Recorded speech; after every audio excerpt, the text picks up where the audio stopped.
Okay, നിനക്ക് നിന്റെ ഭർത്താവിനെ രക്ഷിക്കണം. 5 വർഷത്തേക്ക് കിട്ടുന്ന ജയിൽ ശിക്ഷ ഒഴിവാക്കണം.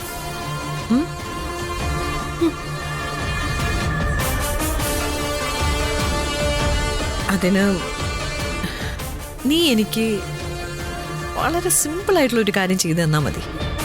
പറ്റുമോ? മാഡം പറഞ്ഞോളൂ, ഞാൻ ചെയ്തോളാം. നീ കരുതുന്ന പോലെ വലിയ കുഴപ്പം പിടിച്ച കാര്യമൊന്നുമല്ല.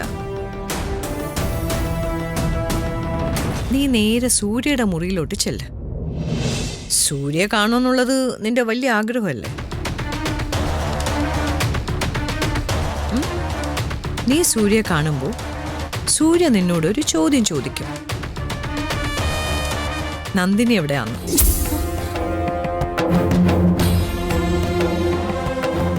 അപ്പോ നീ എന്താ പറയണ്ടെന്നറിയോ?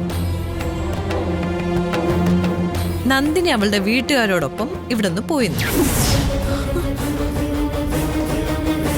അതായത് നന്ദിനി ഇപ്പോ ഇവിടെ ഇല്ല.